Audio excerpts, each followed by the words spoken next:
Hello and welcome to Roving Report, a program that gives you an overview of the development in India's northeast region. I'm your host Nidhi, and the highlights of today's program are: Assam gets its first Shatabdi Express train.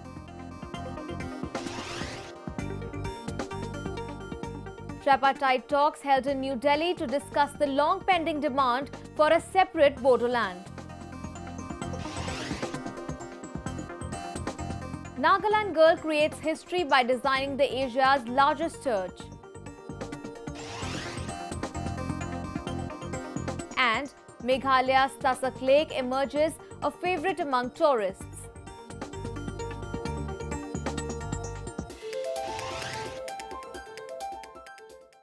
A new Shatabdi Express train was flagged off by Minister of State for Railways Rajan Gohain from Dibrugarh recently. Apart from boosting connectivity in the northeast region, the new train will also prove a boon for tourism and local business. We have a special report. In a major boost to connectivity, Assam got its first Shatabdi Express train recently and has niched a position in the railway map of India. The new train will run between Dibrugarh and Guwahati. Thousands of enthusiastic people turned out for the flagging off ceremony of the much-awaited train that was flagged off by Minister of State for Railways Rajan Gohain. A number of ministers and dignitaries were also present during the event. Locals said the new train was a blessing for the region as it would cut short expenses and travelling time.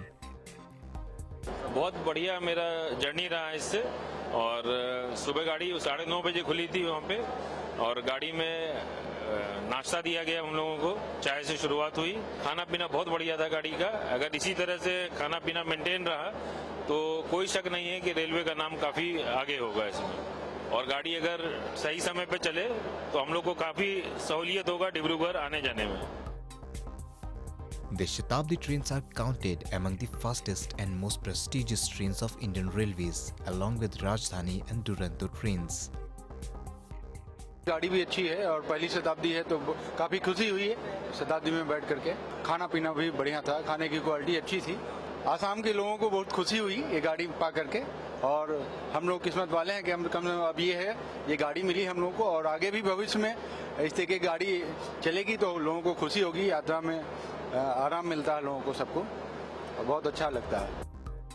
The train has 7 intermediate stoppages including Moranhat, Sibsagar, Moriani, Kharkating, Dimapur, Lumding and Sapamukh.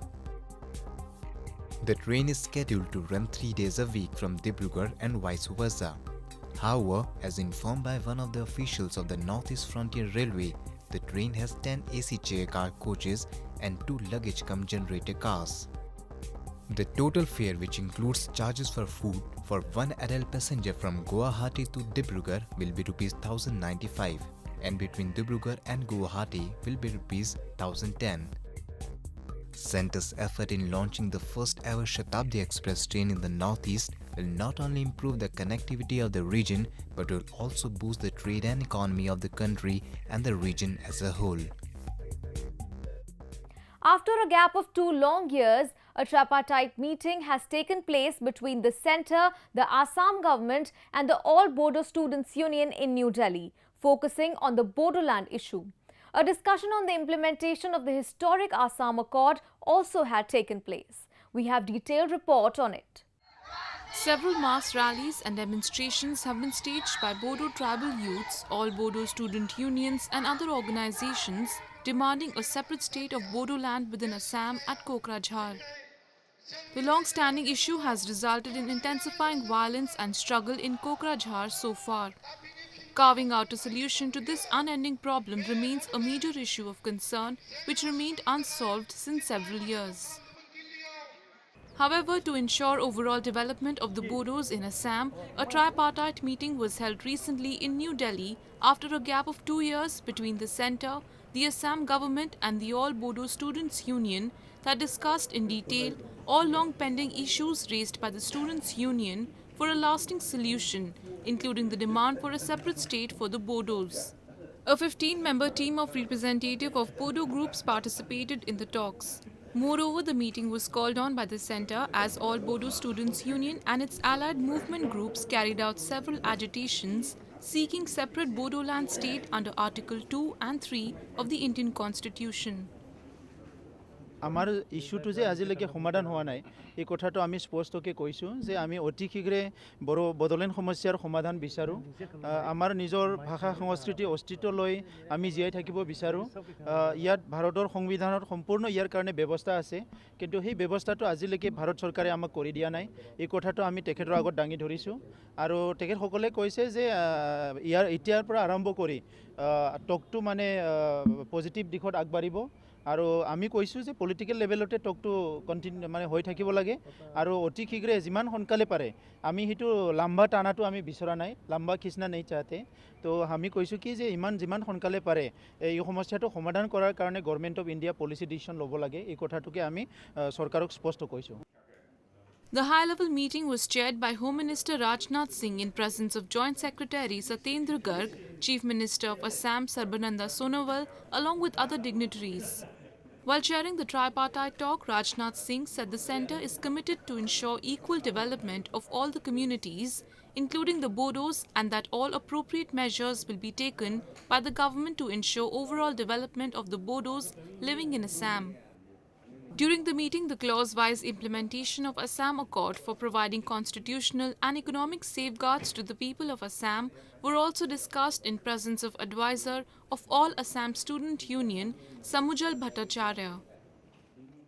তাৰ লগে লগে আজি সন্মানীয় গৃহমন্ত্ৰী ৰাজনাথ সিং ডাঙৰীয়াই স্পষ্টভাৱে কৈছে যে অসম চুক্তিক উলংঘা কৰিব পৰা কোনো পদক্ষেপ চৰকাৰে নলয় আন বিষয়সমূহৰ ভিতৰত আমি কৈছিলোঁ যে বিদেশী নাগৰিকৰ মূল বিষয়টোৱে আছিল বিদেশী চিনাক্তকৰণ কৰি ভোটাৰ তালিকাৰ নাম কৰ্তন কৰি বহিষ্কাৰ কৰিব লাগে সেই সম্পৰ্কত আমি জিলা আৰু ৰাজ্যিক পৰ্যায়ত স্পেচিয়েল টাস্ক ফ'ৰ্চ বনাবলৈ আমি পৰামৰ্শ দিছিলোঁ এই টাস্ক ফ'ৰ্চে বিদেশী নাগৰিক চিনাক্তকৰণ কৰি ভোটাৰ তালিকা কৰ্তন কৰি বহিষ্কাৰৰ ব্যৱস্থা কৰিব 3D এই গোটেই বিষয়টোৰ সম্পৰ্কত আজি ঐক্যমতত উপনীত হোৱা হৈছে জিলা আৰু ৰাজ্যিক পৰ্যায়ত স্পেচিয়েল টাস্ক ফ'ৰ্চ ফৰ্ম কৰা হ'ব তাৰ লগে লগে আমি আৰু এটা বিষয় উত্থাপন কৰিছিলোঁ যে চিনাক্ত হোৱা অবৈধ বাংলাদেশক গতাই দিবৰ কাৰণে দ্বিপাক্ষিক চুক্তি লাগে আৰু অফিচিয়েল পৰ্যায়ত আলোচনাবিলাক কৰি প্ৰতিটো দফাৰ সন্দৰ্ভত ভৱিষ্যতৰ কিমান সময়ৰ ভিতৰত এই দফাবিলাক কাৰ্যকৰী কৰা হ'ব কাৰ্যকৰী ৰূপ দিয়া হ'ব এই সন্দৰ্ভত আলোচনা হ'ব ঠিক আজি আৰম্ভণি হৈছে ভাল হৈছে Later, Singh informed that the dialogue between the ABSU, the centre and the state government will continue at official level for a permanent and early solution. Moreover, prior to the implementation of the Assam Accord, Singh stressed on the need to form a committee with representatives from the central government, Assam government and AASU to ensure time-bound implementation of all clauses of the accord. Let us now take a look at some of the events that made news in the Northeast recently. A combing operation was launched by state police and commandos following the recent militant attack on oil tankers in Manipur. 3 oil tankers drivers were injured in the attack that took place at NH2 between Changaobung and Kangpok P in Manipur. The oil tankers accompanied with a CRPF convoy were ambushed while moving from Dimapur to Imphal along the Manipur section of the highway. Manipur Chief Minister N. Biren Singh condemned the attack and said attacking innocents was an act of terrorism and the matter should be dealt with firmly. Triumphant Aizawl Football Club received a hero's welcome back home after becoming the first Northeastern club to win the I-League held recently in Shillong. Aizawl Football Club has come a long way to write the most remarkable chapters in the history of Indian football by lifting the maiden Hero I-League title played against Shillong Lajong. The club players were welcomed with cheers of fans lining up from the Lengpui airport to the Hong Free town till the Assam Rifles ground in Aizawl city. The 4th state-level Honey Festival was recently organized by All Manipur's Beekeepers Federation at Gandhi Memorial Hall in Imphal. People from across the various districts of Manipur participated in the 3-day-long festival and a total of 15 stalls were set up at the festival. Joining the rest of the world, laborers and working class of Arunachal Pradesh participated in the first ever joint Mega International Labour Day commemoration held recently at Tennis Court, IG Park in Itanagar by paying tribute to the workers in recognition of their contribution in nation building. Hundreds of laborers from the capital complex joined the May Day celebration while shutting down most of business establishments in the twin capital. Recently, Assam's Guwahati city hosted the first edition of Northeast Food Tech, the flagship initiative of India's premier exhibition for food and hospitality industry, Food Tech India, at Maniram Devan Trade Center. The Northeast Food Tech 2017 is aimed at bringing the vibrant forum for the food and hospitality industry in the region. During the 3-day event, an array of food machines were displayed, including bakery and confectionery equipment, food ingredients and additives, hotel and restaurant equipments, catering equipment, food packaging technology, dairy equipment, snack and sweet making machinery, industrial kitchen and refrigeration systems. More than 60 reputed companies from across the country participated at the event. One-day workshop on baseline studies for water use efficiency of Loktak major irrigation project was held recently at Manipur Press Club. The workshop was organized by the Northeastern Regional Institute of Water and Land Management in collaboration with Irrigation and Flood Control Department. The workshop was attended by the stakeholders including farmers community. Donning traditional wears, young girls from different parts of the state walked down the ramp in the recently held Lotighoti Assamese Calendar Girl Hunt 2017 in Guwahati. A vivid fusion of different colorful traditional wears ranging from Makalya Chador, Dokhona, Aronai enlightened the crowd about the rich cultural heritage of the state. In a similar manner, in Nagaland state, the Global Open University organized the 5th annual fashion show at Acacia in Dimapur town. The event showcased the rich culture and traditions of the Northeast region. The state of Nagaland has put itself on the world map by constructing Asia's largest church in the heart of the state, Zoneboteo town. And today we introduce you to the person who's behind creating the landmark by achieving a rare feat. Meet Honoholi Kechishi Zimomi, an architect of Sumi Baptist Church, the Asia's largest church which has opened to the public. Take a look. Standing tall and majestic, adorning the hilltop of Junghibodo town in Nagaland state, Sumi Baptist Church creates history by becoming the Asia's largest church in the world. Meet architect Honoholi Kechishi Zimomi of the firm Architectura and a mother of 3 who has become famous across the country and the world by designing the Asia's largest church. With her work, she has set an example and inspired many. Studied architecture at School of Planning and Architecture in New Delhi and master from University of Adelaide in Australia, Zimomi specialized on monumental buildings, contemporary and Gothic designs. Born and brought up in Nagaland, the 38-year-old architect Zimomi designed the magnificent Sumi Baptist Church, which was inaugurated on 24 April 2017 amidst much fanfare and admiration from across the globe. This Neboto church was designed 13 years ago. Even now I also wonder, how in those days long ago, 13 years back, how I designed it. And I can only say that it is truly an inspiration from God.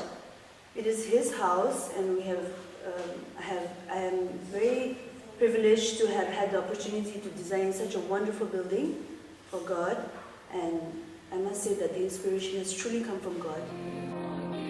Doubted to be the largest church in the Northeast region and Asia continent as a whole, the Sumi Baptist Church at Junghibodo town in Nagaland was built at a cost of Rs 36 crore with the help of about 2,000 workers.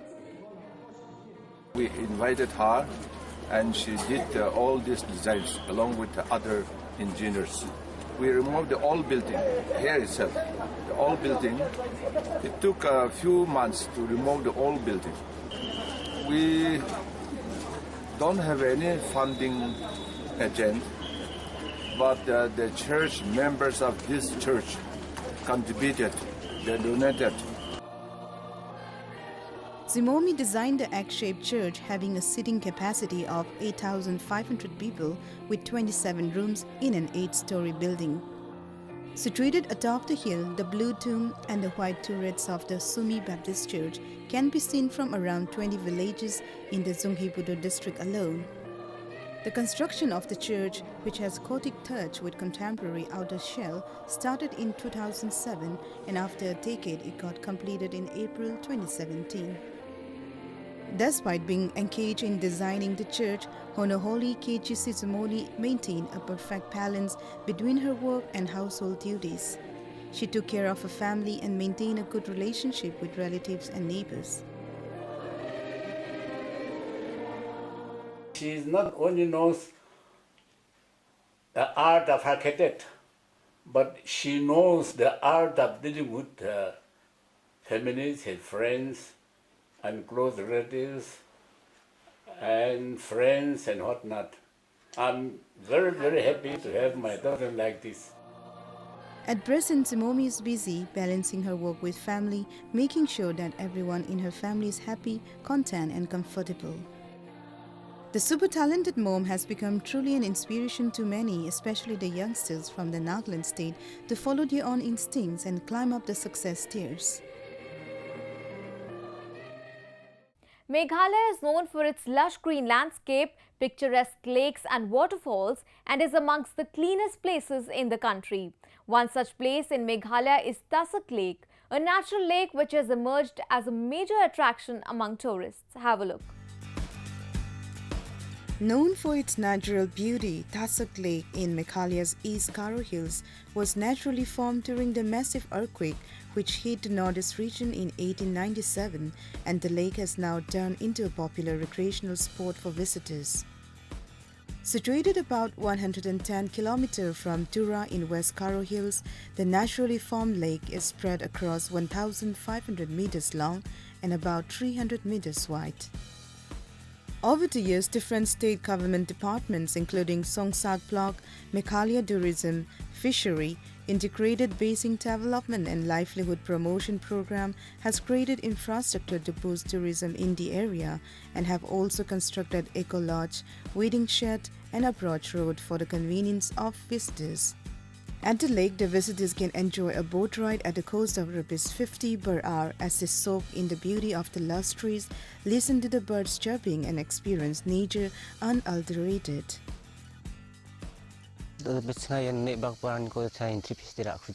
Tourism department ni kita nina kita rama jalang rangko thari unaha aro ino IB ecolog takir ke unaha yerang kosan takai ba nekemna tourism department ni kan chungna ring rangko ba ona chunga neke ring chugo barang ni ko chunga 50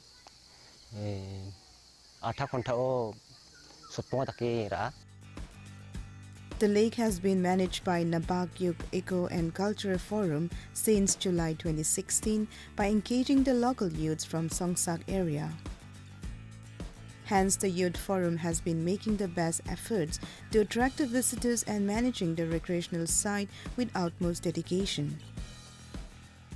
Ya, mungsungbe gapa garirso atskrani itias bang wata ungani gaman yakho zen thasek kwari kho rpungani gaman chunga muksonge mung chungni plande chadambe dolkho babkota aran sun chadambe rangan yakho manang ode. Apart from hosting a variety of indigenous fishes released by the Fisheries Department, the soothing ambience and the cold water of the natural lake make it an ideal spot for picnic, camping and fishing. In winter season, many Siberian migratory birds flock to the lake to escape the freezing temperatures. The lake is well connected by the newly constructed national highway from Changchal to Shillong, which passes through Songsak area. The Youth Forum gives importance to preservation of the natural resources. It is also helping to promote ecotourism and boosting the state's economy.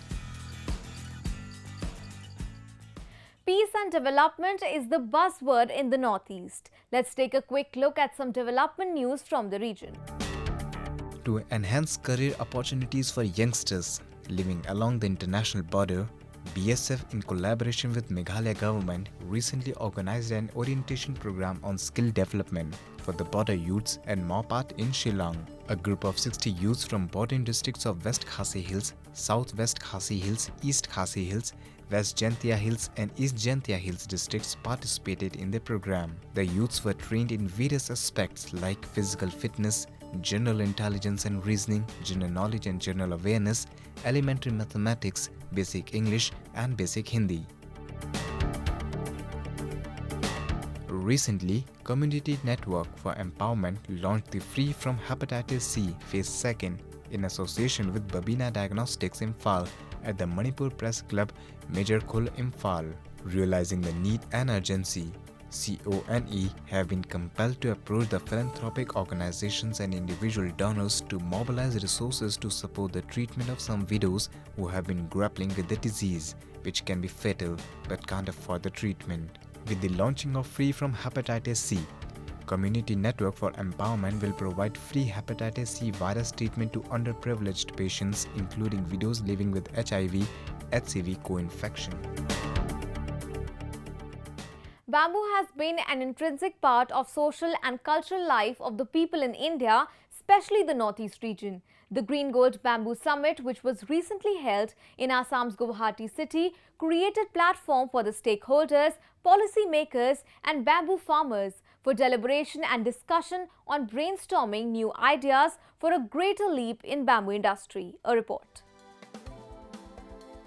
India has the second largest reserve of bamboo in the world after China, and much of this is in the northeast India as the region is adorned with favorable climatic conditions and rich natural resources. In a major initiative towards achieving the target of harnessing the huge potential of the bamboo industry in the region, especially in the state of Assam, the local government's Department of Industries and Commerce organized the first ever Green Gold Bamboo Summit under the theme Making Assam Harnessing the Bamboo Wealth at Assam Administrative Staff College in Guwahati City. Assam Chief Minister Sarbananda Sonowal and Industry Minister Chandra Mohan Bodwari graced the two-day-long summit in presence of representatives of Taipei Economic and Culture Center in India, Chang Guangdang, and other state government officials. Speaking at the summit, Chief Minister Sonowal says Numaligarh Refinery Limited will process 5 lakh tons in green bamboo annually, which will help in ethanol planting and also promote large-scale local employment through bamboo cultivation and semi-processing facilities. Because of the availability of the modern technology, we have got an opportunity to promote our rural economy. People living in the countryside, people who have been living for centuries together with bamboo, but they have never discovered earlier these potentialities that through bamboo we can develop our status of life and also we can sense the scenario of our industrial growth. The summit brought the stakeholders, policymakers and local entrepreneurs and artisans from Assam and other parts of the country for deliberation and discourses on innovative ideas, opportunities and collaboration to take forward Assam's bamboo industry to wider spectrum. Our Honorable Prime Minister is very sympathetic for the speedy growth of Northeast. And he has set his agenda very clear. In his maiden speech in the Lok Sabha about 3 years back, that considering the availability of our potential resources and possibilities in the natural resources, so he wants very sincere, with full of his commitment and dedication, that Northeast will be the organic hub of the country. Highlighting the importance of bamboo wood to be the new industrial revolution, an array of products made of bamboo wood were displayed at the fair. Over the years, bamboo flooring becomes a hot trend in the region as the product is uniquely attractive, strong resilient, moisture and stain resistant, as well as environmentally friendly, and the product gains huge admiration from the visitors. Bamboo is also increasingly used for making panels and cabinets apart from home decor products. We are pioneers in India who set up this factory for manufacturing bamboo wood products. Bamboo wood is basically a substitute for hardwood. So it's an eco-friendly substitute. हमने बहुत सारे products bamboo wood से बनाए, जैसे furniture है, and we are the first company in India to do this. Now we are expecting more people to come up in this sector, so this sector grows and we all grow together. Being the fastest growing renewable natural resource and the super material of the 21st century, bamboo charcoal has found extensive use in personal and healthcare products. Leveraging this can spur gainful employment and income generation in Assam and the rest of the region, where bamboo is an intrinsic part of the local culture. Handloom and handicrafts are an integral part of Indian culture and tradition. The rich and colorful crafts make the Indian culture stand out and provide millions with their livelihood. The country's northeast is especially rich in handlooms and handicrafts. A 15-day-long National Handicraft Fair is underway in New Delhi to showcase the Northeast's wealth of handicrafts and handlooms. We bring you a report. India's hand-woven fabrics have been known since time immemorial. The handicraft sector contributes significantly to the country's economy, providing employment to a vast segment of artisans in rural and semi-urban areas. The industry also brings in substantial foreign exchange and helps uphold India's cultural heritage. To showcase India's rich wealth of handlooms and handicrafts, especially of the Northeast region, a 15-day-long National Handicrafts Fair has been organized by the Nagaland Handloom and Handicrafts Development Corporation in Delhi Hut. The event has been sponsored by National Textile Corporation Limited and Ministry of Textile Government of India. We notice artisans, especially our notice artisans, they don't get the privilege to expose their products as well as their concepts to the entire country. So to bring out their uniqueness or special crafts, especially from the Northeast, they bring out to the capital and they expose out their products as well as they get a good sales. That's the motive of organizing this. As many as 120 artisans from across the country are participating in the fair to exhibit their unique crafts to customers. The event is aimed at highlighting the indigenous culture of 8 northeastern states and other parts as well. Products ranging from Naga jackets from the state of Nagaland, meticulously designed handbags, Assamese jewelry, furniture like sofas and chairs, etc., made out of cane and bamboo, jute products and terracotta pots are turning out to be major crowd pullers. ये पहली बार आया था।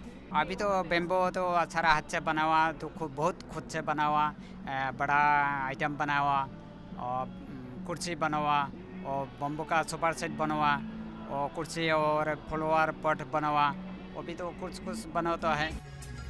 Apart from the domestic visitors, a large number of international visitors have been thronging the fair to witness the colorful crafts of India. It is my first time here in India. It's very beautiful. We like this market so much. The cultural things that you have is very vibrant, very colorful, and the quality of the things we have been exposed to here is very good. We like your handcraft so much. It's really vibrant. It's not at all what we're used to in South Africa. South Africa is very different. We don't have so many colors in our traditional wear. It's very nice. Besides this, a collection of handmade motif of clothes, bags, jewelry by a Naga lady hold the attention of the visitors. An array of intricately designed improvised tribal jewelry from Nagaland with the use of varieties of beads and stones are among the major attractions of the fair. This are improvised jewelry. Normally we have, when you say Nagaland, it's all bulky jewelries. So we have improvised it so that people can wear it in everyday wears. It's a fusion. So we have since we updated with the modern jewelry, all the styles and all, so we update ourselves with all that and we do it accordingly. A food corner offering northeastern cuisines has been attracting visitors in huge numbers, especially foreign tourists. Meanwhile, a cultural performance showcasing the famous Ras Leela dance, Thol Cholom from Manipur and a band from Assam left the audience mesmerized. With that, we've come to the end of this episode of Roving Report. Do connect with us through our Facebook page and follow us on Twitter at NDIndia_ANI. You can also subscribe to our YouTube channel to get latest news updates from the Northeast. I'm your host Nidhi signing off. Goodbye and take care.